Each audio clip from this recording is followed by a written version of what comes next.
지난 한 주간 주님을 진정한 주인 삼아 승리하셨어요? 하셨습니까? 우리 장로님 승리하셨고 지난 한 주간 동안 여러분의 삶의 주인은 누구였어요? 제 지난주 말씀 여러분 기억하십니까? 다른 거 다 잊어도 괜찮습니다.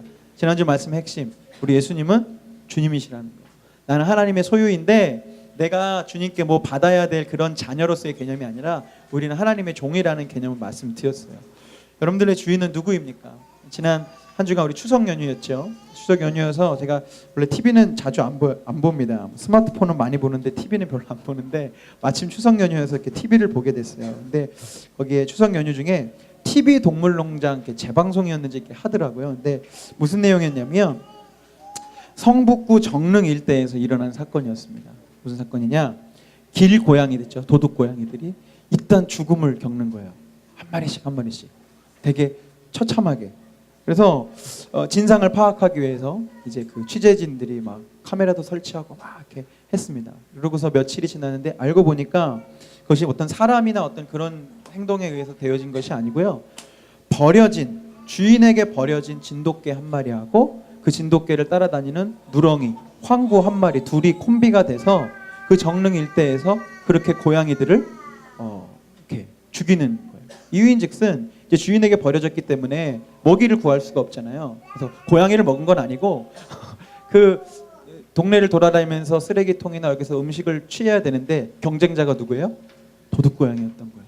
그래서 이 야생의 습성에 따라서 이 강아지 두 마리가, 강아지라고 하기엔 좀 큰 그 개 두 마리가 고양이들을 이렇게 죽이며 다녔던 겁니다. 그래서 어렵사리 그 두 마리의 그 개들을 포획을 해서요. 다시금 정상적인 상태로 돌려야 되잖아요. 사실은 그 두 강아지들도 악해서가 아니라 주인에게 버려졌기 때문에 자기들이 살아남기 위해서 그런 행동을 벌였기 때문에 그 주민들이 처음에는 누가 이렇게 고양이들을 잔인하게 죽일까 싶어서 굉장히 적개심을 가지고 있다가 그 강아지들이 이제 불쌍해져서 포획을 해서 동물을 훈련하는 곳으로 이제 보낸 겁니다. 근데 이제 그 TV에서 장면이 보여지는데 이제 이 강아지들이 주인에서 버려졌던 그 상처 때문인지 이 조련사, 새로운 주인이 되었던 자신의 조련사에게 마음을 쉽게 주지 않는 거예요. 뭐 물거나 짖거나 하지도 않고 그냥 가만히 마치 죽은 동물처럼 반응도 하지 않고 처음 며칠 동안은 그렇게 배가 고팠음에도 불구하고 먹이를 주는데도 먹지 않고 꼬리를 내리고 가만히 웅크리고 있는 장면이 보여지더라고요. 그래서 조련사도 굉장히 어렵다. 이 친구들이 밥을 먹고 뭔가 이렇게 회복이 되어서 점점 이렇게 훈련의 과정에 들어가야 되는데 전혀 먹지도 않고 하니까 그 다음 스텝으로 갈 수가 없어서 굉장히 고민한다고 하는데 그러고 나서 이제 장면이 한 달 뒤에 장면이 됐습니다. 그러면 조련사들이 계속 스킨십을 하고 인간이 두려운 존재가 아니라 사랑하는 존재임을 계속 보여주면서 그 강아지 두 마리가 조금씩 변화되었고 한 달 뒤에는 정상적인 강아지처럼 주인과 함께 목줄을 메고 같이 산책을 하는 그런 장면이 나오더라고요. 제가 그 TV를 보면서 그런 생각을 하겠어요. 주인을 잃어버렸다가 주인을 찾은 강아지도 이렇게 멋지고 정상적이고 강아지다운 모습으로 변화가 되는데 우리는 우리 삶의 유일한 주인이시며 선한 목자이시는 예수님을 진정으로 만난다면 우리의 인생은 얼마나 아름답게 될까. 아멘? 우린 강아지보다는 더 존귀한 존재 아니겠습니까? 여러분 주인을 잃지 마시고 주인을 꼭 만나시기 바라요. 오늘 그 말씀을 다시 한번 여러분에게 좀 전하고 싶습니다. 같은 맥락에서 오늘 우리가 읽은 이 본문에서 사도 바울은 예수님이 우리 모든 믿는 자의 머리가 되신다고 말씀하고 있어요. 즉 우리의 주인이 되신다는 것을 머리와 몸의 비유로 설명하고 있는 것이죠. 동시에 우리 한 사람 한 사람, 여기 모여있는 우리 한 사람은 그 머리, 예수 그리스도의 그 머리에 연결되어 있는 예수님의 손과 발이라고 설명합니다. 이것이 오늘 제가 여러분과 나누고 싶은 두 번째 크리스천의 정체성이에요. 여러분 다시 한번 여러분에게 강조해서 말씀을 드립니다. 제가 이번 시리즈 동안 여러분에게 말씀드린 것은 그리스도인이 갖추어야 될 어떤 옵션 중에 하나가 아니에요. 그리스도인이 생각해야 될 나의 어떤 윤리 원칙 몇 가지 중에 하나가 아니고 나의 정체성이란 말입니다. 이것을 선택할 차원의 문제가 아니에요. 아멘? 나는 신앙의 수준이 이 정도니까 내가 예수님의 손과 발인 건 다음번에 선택해야지가 아니라는 말입니다. 이것은 정해져 있는 거예요. 강아지가 강아지고 고양이가 고양이인 것처럼 바꿀 수 없는 것처럼 내가 그리스도인이라고 한다면 나는 예수님의 손과 발이어야 하는 것입니다. 이것을 잊어버릴 때 어떤 문제가 일어나는지 오늘 제가 여러분과 좀 나누고 싶은데요. 그래서 여러분들이 이 정체성을 잘 기억하셔야 돼요. 제가 이 손과 발이라는 정체성 딱 노트에다 적어놓고 묵상하고 생각할 때 주님께서 3가지 질문을 저에게 주셨어요. 그 질문을 가지고 제가 여러분과 말씀을 나눌 것이고 오늘 여러분 목장 모임에서 이 동일한 3가지 질문으로 서로 나눔을 가질 것입니다. 진지하게 물어보십시오. 그저 피상적으로 그래 예수님 머리고 난 손과 발이고 뭐 그렇게 생각하지 마시고요. 깊이 한번 물어보시기 바라요. 첫 번째 질문입니다. 나는 그리스도인이라면 나는 과연 머리에 연결되어 있는가? 아는 거 말고요. 성경 보고 예수님은 뭡니까? 나는 손과 발이고 아는 거 말고요. 나는 정말 머리에 연결되어 있는 그리스도인인가? 두 번째 질문. 나는 예수님의 몸이 돼서 이제 자라나고 있는가? 그것이 두 번째 질문입니다. 세 번째.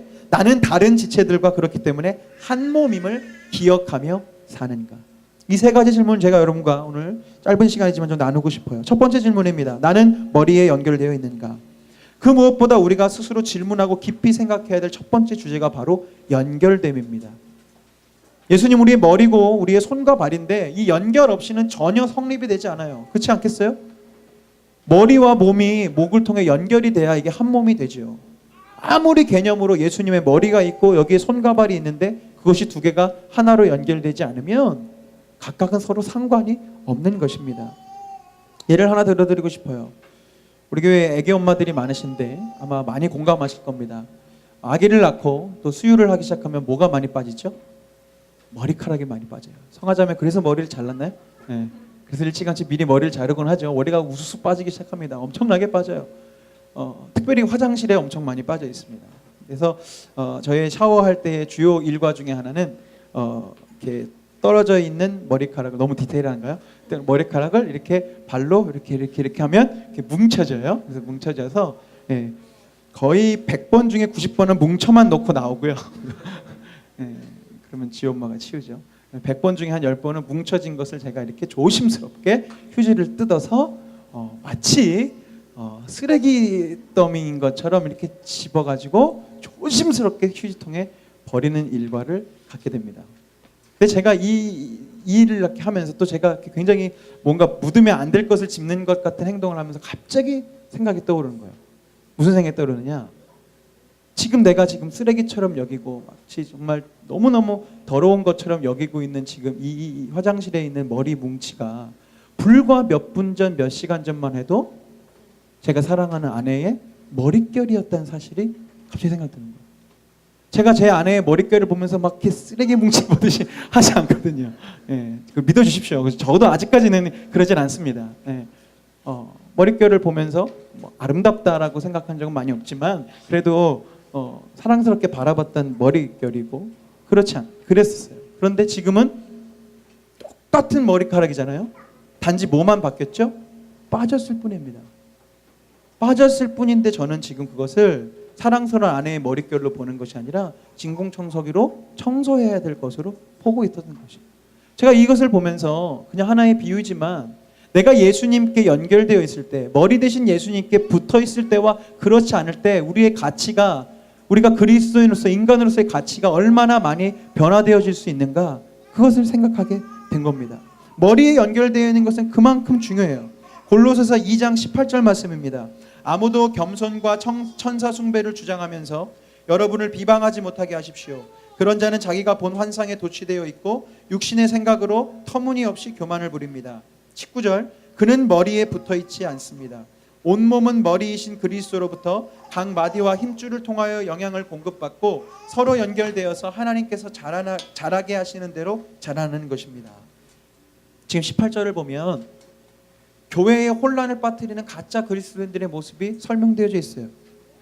아무도 겸손과 천사 숭배를 주장하면서 여러분을 비방하지 못하게 하라. 가짜 그리스도인들이 교회 공동체 안에 지금 들어와서 다른 일들을 하는 것이죠. 그런 가짜와 진짜를 구분하는 기준을 사도 바울이 뭐라고 얘기해요? 19절, 머리에 붙어 있느냐 아니냐로 결정한다는 것입니다. 다시 말씀드리지만 이것은 여러분들이 선택할 주제가 아닙니다. 잘 안 되고 있다면, 또 머리에 연결되어 있는 것이 무엇인지 모른다면 그냥 넘어갈 일이 아니라 기도하고 말씀 보고 또 목사님이나 영적인 리더들에게 물어보면서 고민해야 될 주제예요. 왜요? 우리가 머리에 붙어 있지 않으면 우리는 가짜 그리스도인입니다. 교회 안에서 겸손과 청사 숭배를 주장하면서 교회의 분열을 일으키는 그 사람들과 우리가 다를 바가 없다는 얘기예요. 예수님은 이 귀중한 원리를 포도나무 비유를 통해서 일찍이 설명하셨습니다. 요한복음 15장 1절 말씀, 나는 참 포도나무요 내 아버지는 농부이시다. 내게 붙어 있으면서도 열매를 맺지 못하는 가지는 아버지께서 다 잘라버리시고 열매를 맺는 가지는 더 많은 열매를 맺게 하시려고 손질하신다. 열매를 맺는 삶을 살려면 포도나무이신 예수님께 붙어 있어야 합니다. 계속되어지는 이 요한복음 15장 말씀을 보면요, 붙어 있다는 것이 무슨 의미냐? 주님 안에서, 주님의 다스림 안에서 순종하며 살아가는 것이라고 말씀하셨어요. 그런데 우리가 반드시 유념해야 할 것이 있습니다. 예수님의 말씀은 사도 바울의 말보다 훨씬 더 경고하시는 말씀이 강합니다. 2절 말씀에 보면 붙어 있으면서도 열매를 맺지 못하는 가지가 있다는 말씀을 하세요. 지금 계속 연결됨에 대한 이야기를 하는데, 지난주 제가 여러분 말씀을 마무리하면서 오르티즈 목사님의 그 비유를 말씀드렸죠. 고기 덩어리를 먹었을 때 내 배 안에서 녹아지고 없어져야 그것이 그 몸의 일부가 되는 것처럼 우리 이 땅에 살아가고 있는 많은 교인들이 착각하고 있다는 것입니다. 교회 다니고 있고요, 복음을 들었고 예수님을 영접했다고 스스로 믿고 있지만, 그래서 나는 예수님과 연결됐고 포도나무이신 예수님께 연결되었다고 믿지만 정작 아무 열매도 맺지 못하고 아무 복음의 열매를 맺지 못하는 그 삶들을 살아가고 있다는 것을 생각하지 못하는 것이죠. 나 연결되어 있어, 나 붙어 있어, 예수님께 붙어 있다고. 그러나 지금 포인트는 어디에 있습니까? 열매에 있어요. 그렇기 때문에 연결되어야 하는 것입니다. 열매를 맺어야 하면 당연히 포도나무에 연결되어져야 되죠.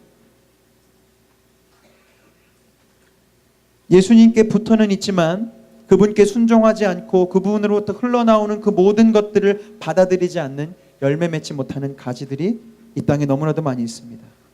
이런 가지들은 겉으로는 연결되어 있습니다. 겉으로는 교회 다니고요, 겉으로는 신앙생활하고요, 겉으로는 복음을 다 받아들인 것 같지만 실제로는 전혀 주님과 연결되어 있지 않은 거예요. 지난주 비유처럼 예수님을 섬기고 있다고, 예수님을 믿고 있다고 얘기는 하지만 예수님이 아직 머리 되시지 않은 겁니다. 예수님은 아주 단호하게 분명하게 말씀하십니다. 그런 열매 맺지 못하는 가지들은 농부 되신 하나님께서 다 잘라내 버리신다는 거예요. 아멘. 예수님의 말씀입니다. 사도 바울의 어떤 견해가 아니고요, 예수님의 말씀이에요. 우리 잊어서는 안 됩니다. 그렇기 때문에 여러분 스스로에게 다시 한번 물어보셔야 합니다. 나는 과연 주님이라는 나무에, 주님이라는 머리에 잘 붙어 있는가? 나는 그분으로부터 흘러나오는 말씀과 생각과 마음을 순종함으로 받아들이고 있는가? 다시 말씀드리지만 제 아무리 우리가 멋지고 화려한 모습과 경력과 능력을 가졌다 할지라도 머리 대신 예수님께 붙어있지 않으면 우리는 그냥 쓰레기 뭉치에 불과하고요, 가지에 붙어있지 않으면 그냥 땔감 쪼가리에 불과한 존재입니다. 여러분 잊으시면 안 돼요. 연결되는 것 너무나도 중요합니다. 두 번째 질문입니다. 나는 연결되었다면, 그렇다면 예수님의 몸으로 자라나고 있는가? 아까 포도나무의 비유에 다시 빗대어 설명하자면, 이제 연결이 되었다면 나는 열매 맺고 있는가? 나는 열매 맺는 지경에까지 내 가지가 자라나고 있는가? 뻗어가고 있는가? 그것을 여러분 두 번째 질문하셔야 합니다.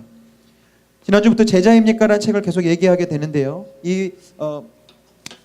오르티즈 목사님이 이 책을 쓰시게 된 계기를 책의 서문에 이렇게 기록하셨어요. 제가 그대로 읽어드리겠습니다.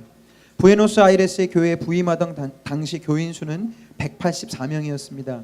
그때부터 하나님의 백성을 늘리기 위해 나를 비롯해 여러 교역자들은 정신없이 일했습니다. 2년여 뒤 교인 수는 600여 명을 헤아리게 되었습니다.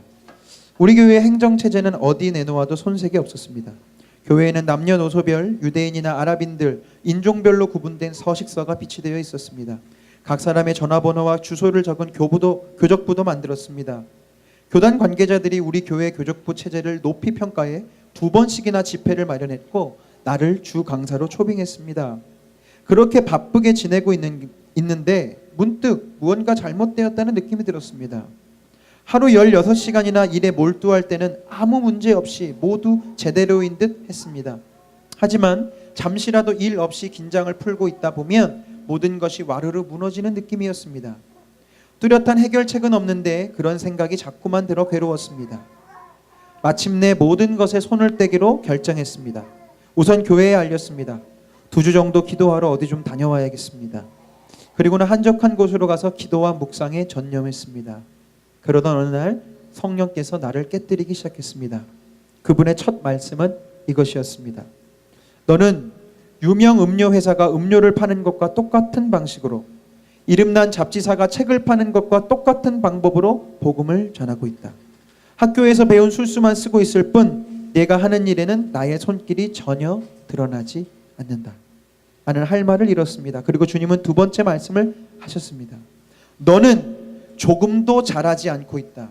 내 생각에 내가 교인 수를 200명에서 600명으로 늘렸다고 해서 잘했다고 생각하는 모양인데 그건 잘한 것이 아니라 살이 쪄가는 것이다. 여러분, 예수님의 손과 발이 된다는 것의 두 번째 의미는 바로 이것이에요. 예수님의 머리에 붙어있는 몸이 되었다면 그 머리에 맞게 나는 이제 자라나야 한다는 것입니다. 성숙하고 성장하고 점점 더 예수님의 모습을 닮아가는 그 변화가 있어야 된다는 말이에요. 그럼 사진 한 장을 보여드릴게요. 보이십니까? 이 어린이 형이 아니고요, 옆에 있는 친구와 동갑입니다. 3살이고요. 3살. 3살이고 몸무게가 자그마치 60kg고요. 중국 슈퍼 우량한. 그 다음 사진 보시면 3살짜리 맞습니다. 타고 있는 장난감을 보면 3살이 맞아요. 그러나 이 아이는 60kg입니다. 여러분, 이 아이가 정상입니까?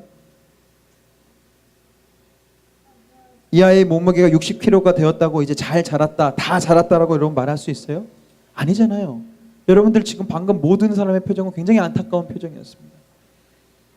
여러분, 우리가 예수님의 손과 발이 되어 머리 대신 예수님의 형상으로 자라나고 변화되지 않는다면, 제 아무리 우리가 교회 다니면서 여러 가지 활동을 하고 여러 가지를 내 안에 채워넣는다 할지라도 주님 보시기에는 그냥 저 모습에 불과할 뿐이에요.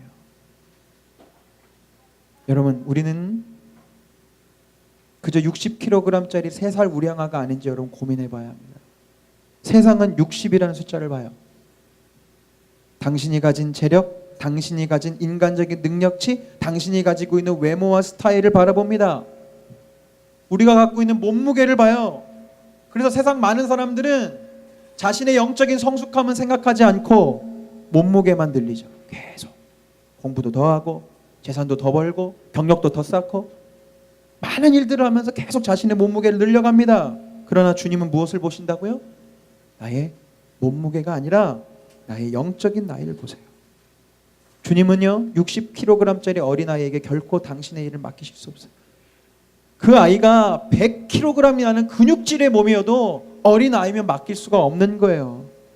그러나 비록 몸무게는 별로 나가지 않고 몸도 비실비실할지 몰라도 주님의 마음을 이해하며 그분의 기쁨이 되기 위해 순종하고 헌신하기로 다짐한 철든 자식이라면, 철든 새벽이슬 같은 청년이 되었다면 주님은 당신의 일을 맡기십니다. 아멘. 기독교인이 보여줘야 할 가장 강력한 특징 중 하나가 바로 이 변화가 돼야 돼요. 내가 예수님을 믿었습니까?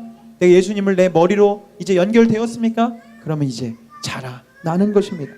로마서 12장 2절, 여러분은 이 시대의 풍조를 본받지 말고 마음을 새롭게 함으로 변화를 받아서 하나님의 선하시고 기뻐하시고 완전하신 뜻이 무엇인지를 분별하도록 하십시오. 잘 아시는 구절 아닙니까? 여기서 변화라는 단어가 헬라어로 메타몰포라는 단어입니다. 근데 이 뜻이요, 그냥 바뀌는 게 아닙니다. 그냥 어제 고양이였다가 개로 싹 바뀌는 게 아니에요. 다른 형태로 바뀌어져 나가는, 현재 진행적인 의미를 갖고 있어요. 다른 형태로 바뀌어져 나가는 겁니다. 제가 섬기고 있는 사역팀이 나비오십이잖아요. 왜 이 나비오십의 이름을 지었느냐? 왜 이 이름을 지었냐면 우리 예배 공동체의 목표를 하나 정한 겁니다. 하나님의 임재로 우리의 삶이 변화되는 예배를 드려보자. 그냥 예배만 뜨겁게 드리고 간절히 찬양만 하고 끝나는 것이 아니라 그 예배를 통해서 우리의 삶이 좀 변화되어져 보자. 이름을 딱 정해놓고요. 그럼 이제 우리 예배 모임 이름을 정해봐야겠다. 화요 모임도 있고 마커스도 있고 이렇게 하니까 우리도 이름을 정해보자. 변화와 예배와 뭘 할까 하다가 막 회의를 하는데 어떤 분께서 그런 거예요. 우리 개구리 워십 하자.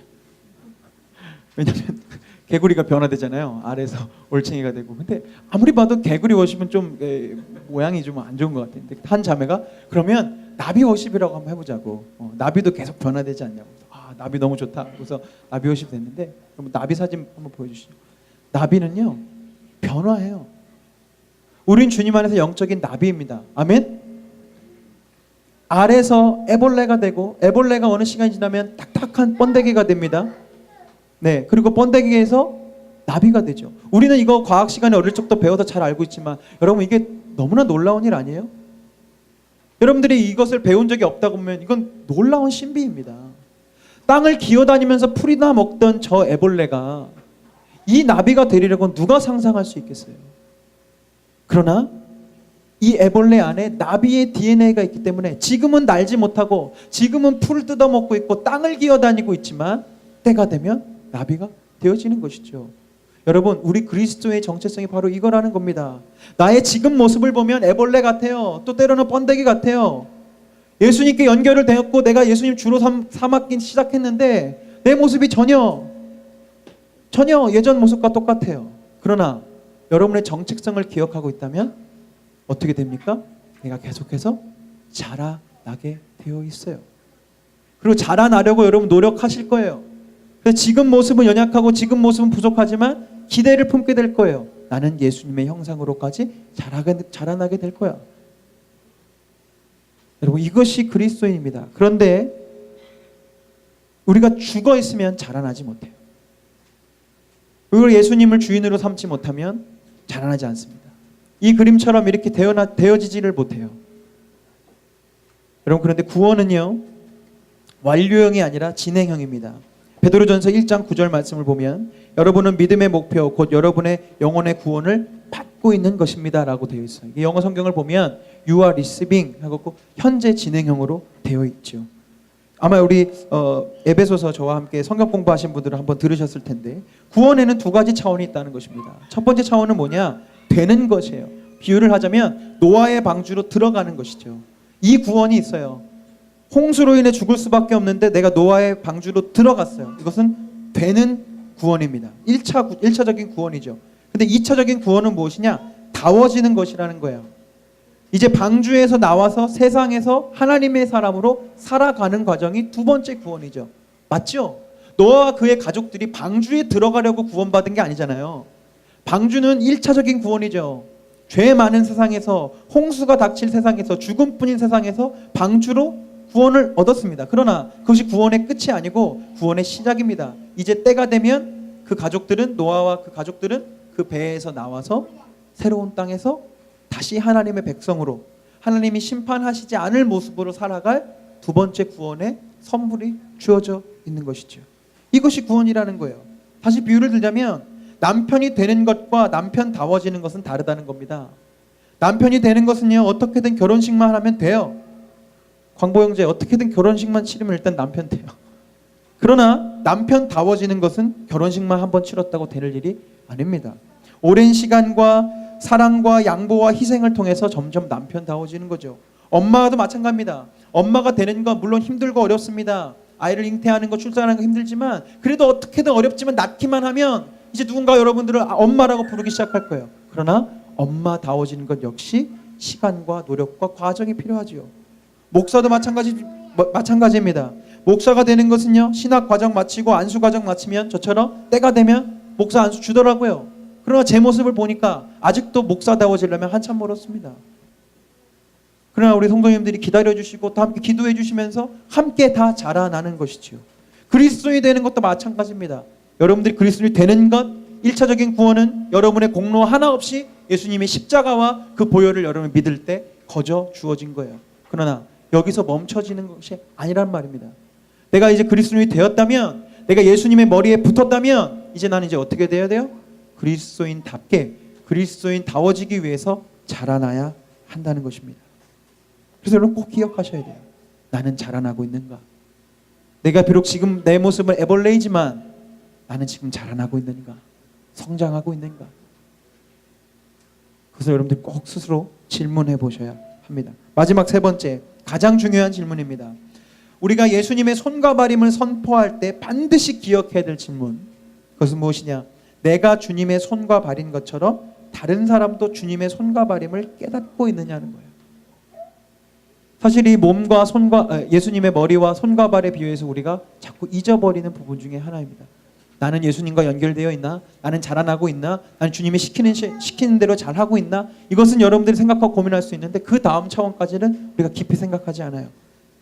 로마서 12장 말씀입니다. 한 몸에 많은 지체가 있으나 그 지체들이 다 같은 일을 하는 것은 아닙니다. 이와 같이 우리도 여럿이지만 그리스도 안에서 한 몸을 이루고 있으며 각 사람은 서로 지체입니다. 성경은 우리 분명하게 얘기하고 있어요. 우리가 무슨 몸이라고요? 한 몸. 우리 모양은 다르고 성격도 다르고 성향도 다르고 하는 것도 다 다르지만 우리가 예수 그리스도를 머리로 하는 순간 여기 모여있는 우리 모두는 뭐라고요? 한 몸이라는 겁니다. 이 간단한 논리를 잊어버리면 우리의 삶은 고통이 돼요. 저희 어머니께서 앓고 계신 질병이 류마티스 근막염입니다. 보통은 관절염으로 오는데 드문 경우는 근육의 그 막으로 와요. 근데 원리는 똑같습니다. 류마티스라는 질환은 무엇이냐면 자기 면역에 의해 발병하고 자가 면역 질환이라고 불린대요. 그래서 무슨 뜻이냐? 외부 병원체로부터 우리의 몸을 보호해야 될 그 면역 체계들이 있을 거 아니에요. 병균이 들어오거나 어디가 찢겨지면 그것을 이제 보호하고 이렇게 싸워내는 그런 조직들이 고장이 나가지고 멀쩡한데도 자기 몸을 공격하고 하기 시작한다는 거예요. 그래서 그것이 고통이 되고 통증이 된다는 것입니다. 제가 이 한 몸 되는 비유를 생각할 때마다 떠오르는 질병이 이 류마티스예요. 여러분, 우리가 한 몸인데 한 몸이 된 것을 기억하지 못하고 서로를 물고 뜯고 싸우고 미워하기 시작할 때 그것은 그 사람에만 고통이 되는 것이 아니라 나에게도 고통이 된다는 것입니다. 왜요? 우리는 한 몸이기 때문에. 여러분 류마티스까지 갈 것도 없죠. 여러분들이 여러분 손가락 한번 세게 깨물어 보십시오. 아프잖아요. 그래서 여러분 그런 짓 하지 않으시잖아요. 왜요? 내 몸이니까, 한 몸이니까 내가 나를 아프게 하지 않습니다. 바울은요 에베소서 4장에서 이렇게 얘기합니다. 그러므로 여러분은 거짓을 버리고 각각 자기 이웃과 더불어 참된 말을 하십시오. 우리는 서로 한 몸의 지체들입니다. 바울이 이야기하는 것은 무엇입니까? 그냥 거짓말하지 말라는 얘기가 아닙니다. 서로 돌보아야 할 대상을 적으로 여기는 것이 거짓이고 서로 지켜주어야 할 가족을 원수로 대하는 것이 거짓이고요. 서로 사랑해야 할 이웃을 경쟁자로 바라보는 것이 거짓이에요.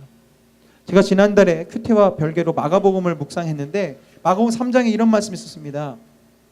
예루살렘에서 내려온 율법학자들은 예수가 바알세불이 들렸다고 하고 또 그가 귀신의 두목의 힘을 빌어서 귀신을 쫓아낸다고 하였다. 그래서 예수께서 그들을 불러놓고 비유로 그들에게 말씀하셨다. 사탄이 어떻게 사탄을 쫓아낼 수 있느냐? 한 나라가 갈라져서 서로 싸우면 그 나라는 버틸 수 없다. 또 한 가정이 갈라져서 싸우면 그 가정은 버티지 못할 것이다. 사탄이 스스로에게 반란을 일으켜서 갈라지면 버틸 수 없고 끝장이 난다. 제가 이 말씀을 묵상하다가 갑자기 그런 생각이 드는 거예요. 악의 화신인 사탄과 그 마귀들도 지들끼리는 안 싸우는구나.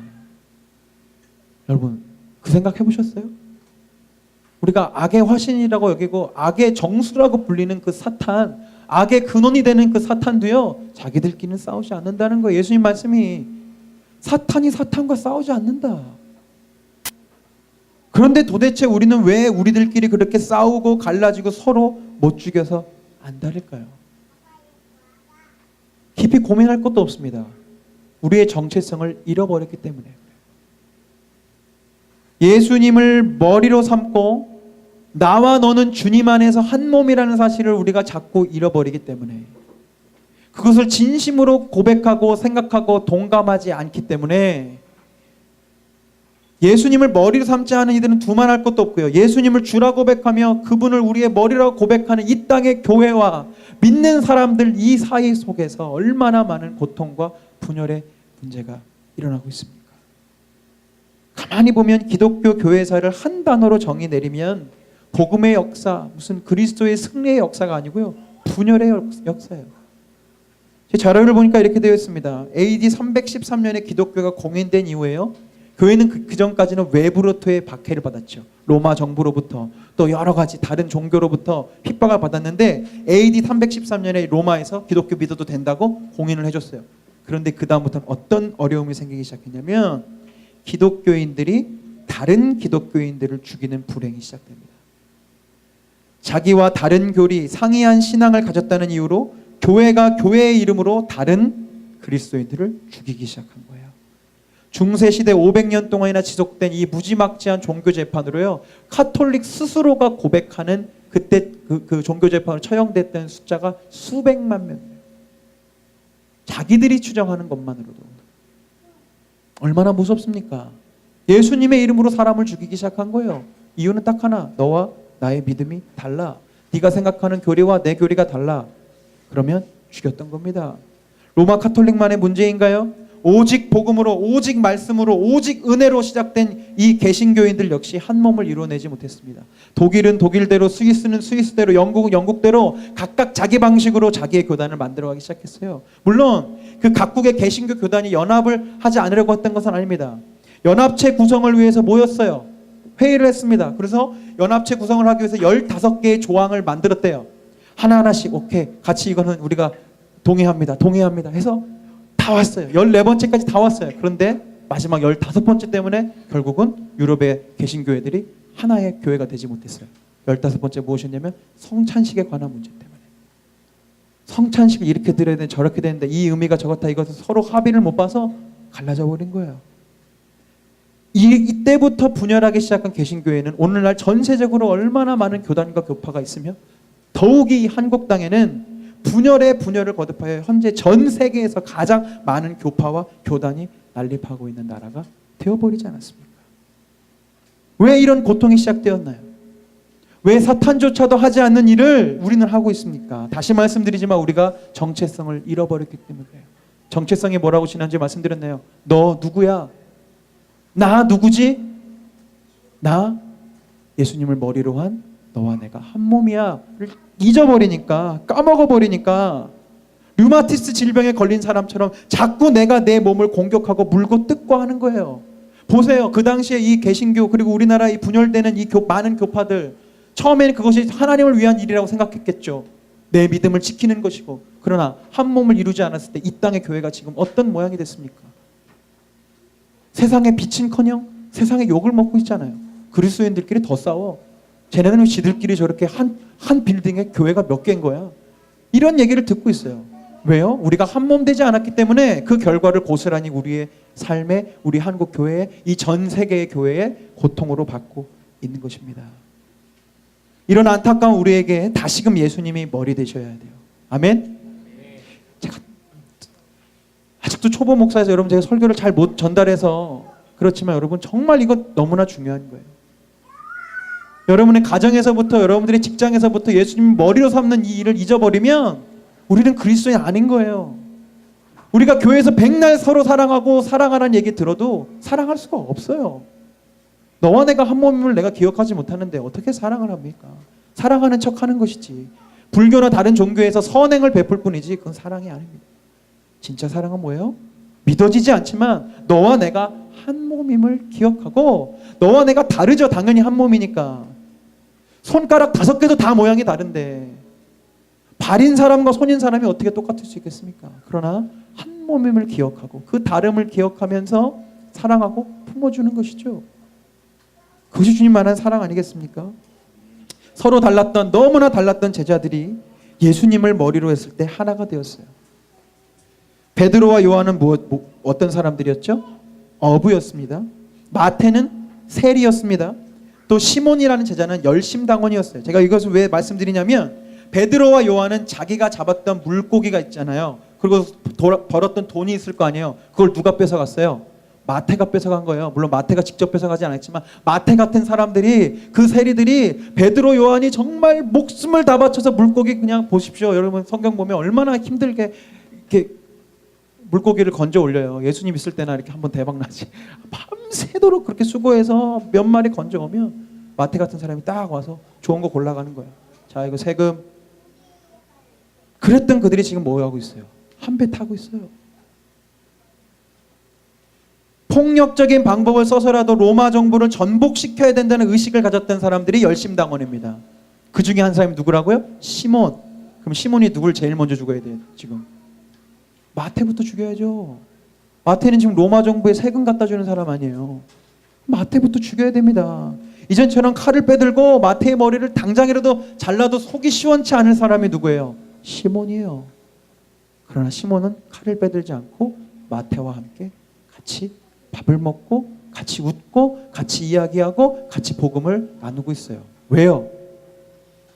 그들이 예수 그리스도를 주인으로, 선생으로, 그리스도로 믿고 따랐기 때문입니다. 여러분, 이건 놀라운 사실입니다. 내가 내 힘으로 사랑할 수 없어요. 제가 지난주에 페이스북에 그런 글을 올렸습니다. 책을 읽다가 사랑이란 서로 다름을 인정하고 그 차이를 받아들이기 시작한 게 사랑이라고. 어떤 자매님이 댓글을 달았어요. 저는 그렇게 하기 참 부족한 사람인 것 같습니다. 아직도 저는 한참 모르는 것 같습니다. 저도 그 부분을 읽고서 그래야지라고 생각하면서 저 스스로도 내가 과연 다른 사람의 다름을 이해할 수 있나? 라고 생각했는데 그 밑에 부분에 제가 읽었던 책에 이재철 목사님 책이었는데 이재철 목사님 쓰셨어요. 그러나 이 일은 인간의 의지와 노력으로는 되어지지 않는다. 그렇기 때문에 우리는 성령님을 의지하고 주님 안에서 이 일들을 해나가야 된다. 시몬과 베드로가 자기 의지로 마태를 받아들여주는 게 아니었습니다. 예수님의 힘을 힘입어서 예수님을 머리로 할 때 말씀드렸잖아요. 가지가 자기 혼자 스스로 열매 맺는 게 아니라고요. 가지 스스로 성령의 열매를 맺어가는 게 아니라고요. 우리가 포도나무에 붙어 있으면, 그리고 그 포도나무에게 순종하고 그 포도나무로부터 흘러나오는 것들을 내가 막지 않고 거역하지 않고 그저 작은 거 하나에서부터 순종하기 시작하면 자연스럽게 그 사랑의 열매는 맺어져 가는 겁니다. 아멘. 말씀을 마무리하겠습니다. 여러분이 그리스도인이 되셨다면 이제 여러분의 정체성을 분명히 기억하고 스스로에게 선포하십시오. 우리의 머리는 예수 그리스도입니다. 아멘. 지금 여러분의 머리, 여러분 잘생긴 그 얼굴이 여러분의 머리가 아니라고요. 거울로 보는 내가 내 삶의 주인이 아니란 말입니다. 여기서부터 어그러져 버리면, 여기서부터 일그러져 버리면 여러분들은 그리스도인이 아닌 거예요. 아직은. 지금 주님이 여러분에게 이렇게 물으신다면 어떻게 대답하시겠습니까? 너는 머리 대신 예수님께 잘 연결되어 있느냐? 예수님께 꼭 붙들려 있느냐? 너는 예수의 몸으로서 잘 자라고 있느냐? 이 세대를 본받지 않고 점점 더 예수님의 형상으로 변화되어 있느냐? 마지막으로 너는 주님의 손과 발로서 다른 지체를 한몸 되어 사랑하고 있느냐? 이렇게 물으실 때 여러분들의 대답은 어떠하셔야겠습니까? 다시 말씀드립니다. 지금 완전하라는 의미가 아닙니다. 지금 여러분의 모습이 애벌레일 수도 있고 번데기일 수도 있지만 말씀드린 대로 그 구원의 과정으로 나는 진행되어지고 있느냐 물으셔야 합니다. 나는 예수님의 머리와 붙기 위해서 나는 어떤 모습을, 어떤 노력을, 어떤 과정을, 어떤 변화를 하고 있으며 나는 자라나기 위해서 어떠한 일들이 내 삶에서 일어나고 있으며 내가 내 옆에 있는 지체와 한몸 되기 위해서 나는 지금 어떤 모습을 하고 있느냐, 이 부분을 여러분 꼭 기억하셨으면 좋겠습니다. 기도하겠습니다.